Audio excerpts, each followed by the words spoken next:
Magandang araw YouTube. So today is the day, change oil day. So kung makikita nyo, 94,258 kilometers na tinatakbo ng adventure ko. Yung last change oil ko 89,000. Kasi nagpapalit ako ng langis every 5,000 kilometers. So palit langis, palit oil filter. Ito gagamitin natin ngayon mga sir. So kung makikita nyo, ang gagamitin ko is yung Exelo 6 liters itong binili ko. Ayan. Ano lang siya, hindi siya fully synthetic, semi-synthetic performance. And then wicks oil filter. Kailangan din natin to degreaser. So panlinis natin sa mga langis na tutulo. Then kailangan din ng funnel. Explain ko lang mga sir kung bakit ito ang gagamitin ko ngayon, kasi ako usually ang ginagamit ko Shell Helix X5, yung semi-synthetic din ng Shell. Ngayon ang gagamitin ko is itong Exelo. Ngayon kung makikita nyo, semi-synthetic din siya. And then 15W40, which is recommended by Mitsubishi. Yan yung viscosity ng oil. Ang Exelo is rated for up to 20,000 kilometers.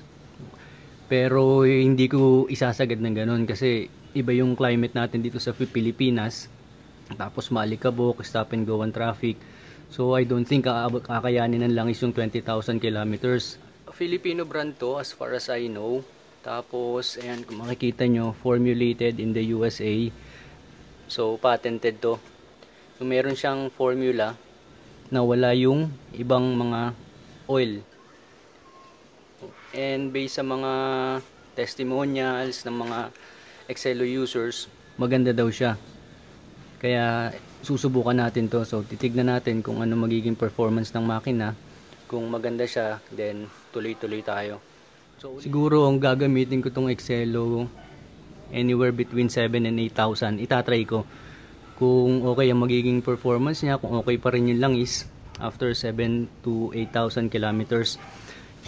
Dati rin ang gamit ko is Vic. Yun, alam ko yun yung lagi natin ginagamit, yun ang isa sa mga sikat dito sa Pilipinas. Pero ngayon ang gagamitin ko tong Wicks. Itong Wicks rated siya for up to 15,000 kilometers. Pero again, hindi rin natin siya gagamitin ng ganun. So 7 to 8,000, palit oil, palit filter.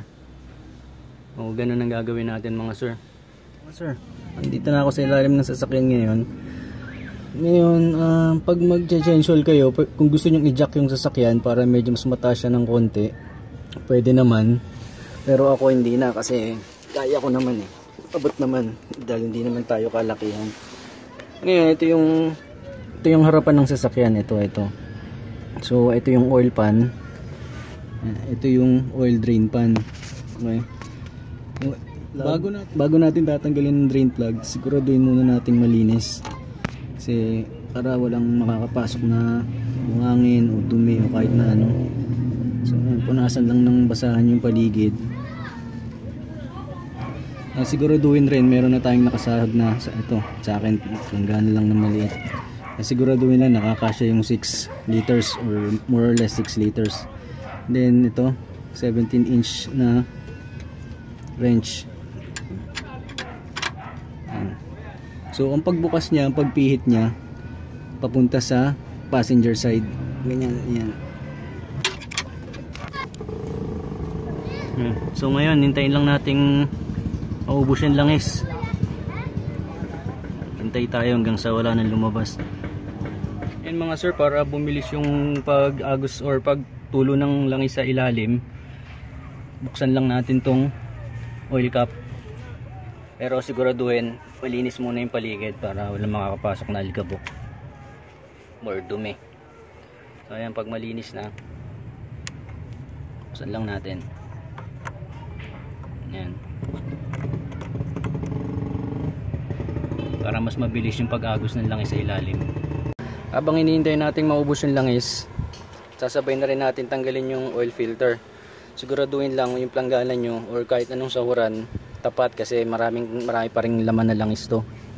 Ngayon, since ako naman nagpapalit nito, Hindi ko naman masyadong inihigpitan, kaya itatry nating tanggalin ng pakamay. Ngayon kung hindi kakayanin, meron naman tayong chain. Subukan natin.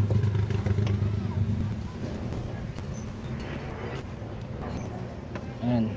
So tanggal ko siya.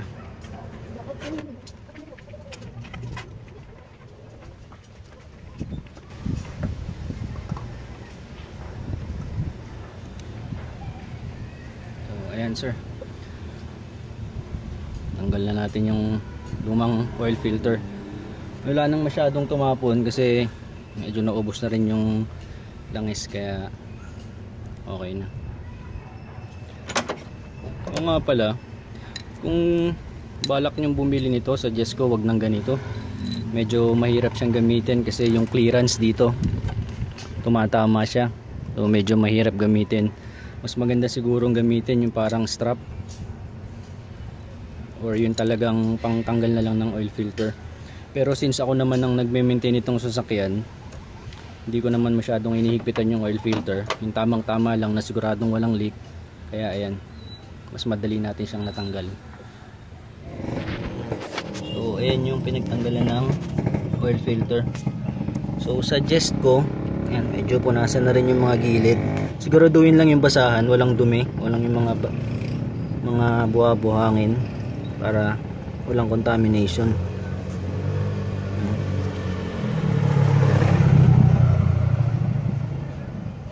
Sir, ngayon bago tayo magkabit ng oil filter, maglagay lang tayong konting-konting langis. Yan. Then ipahid sa rubber oil filter. Yan, papahiran lang natin yung langis ang paligid nitong rubber na to para hindi siya mahirap tanggalin sa susunod. Tsaka para siguradong sealed, walang lalabas na oil. Yan, pahiran lang ng konting langis yung rubber. Then kabit na natin siya.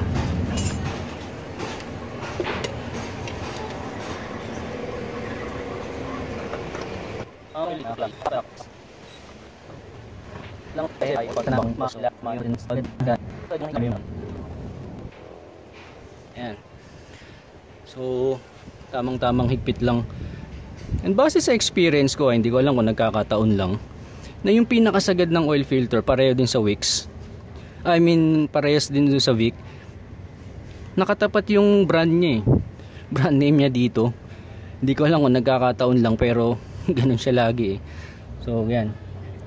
So tamang higpit lang, hindi mahigpit na mahigpit para hindi siya mahirap tanggalin. Bago natin ilagay yung drain plug, siguraduhin lang malinis yung paligid. Yan. Na walang kahit na anong mga debris. Kasi kung madumi yan, hindi magiging maganda yung lapat ng drain plug natin. So punasan lang yung paligid, siguraduhin malinis ang basahan.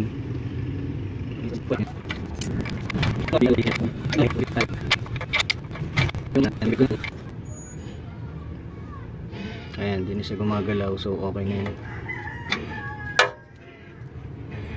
Ayan, sasalin na natin yung bagong langis. Ayan, hindi naman nyo kailangan gumamit ng funnel kung wala kayo nito. Kahit yung lumang mineral water, tupitin nyo lang yung pinaka ibabaw niya, yung bukasan, so pwede na yun. So ito gagamitin ko. Ang Adventure, ang nasa manual niya is 6 liters, pero hindi naman talaga ganun kasi may natitira hindi naman talaga natin masisimot yung 100%. So usually ang nilalagay ko 5.5 liters. Isang trick lang mga sir, kasi pag ganito lagay natin, bumubulwak-bulwak siya So ang magandang paglagay ng langis pag ganito, para continuous yung flow ng langis.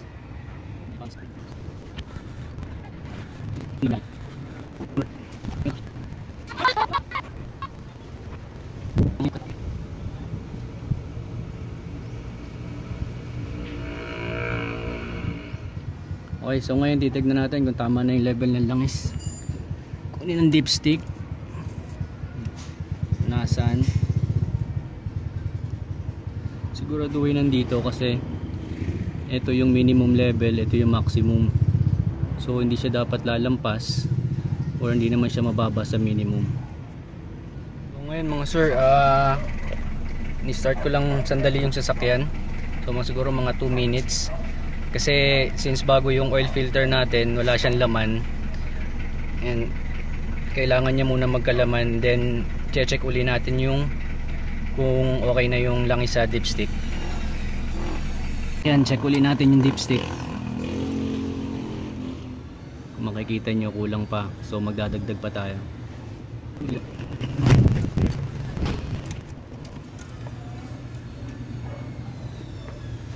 Yan. So okay na yan mga sir. So ito yung max nya. Kasi meron pa yung mga nasa ibabaw na bababa pa. So babantayin lang natin. Pero ngayon okay na muna yan.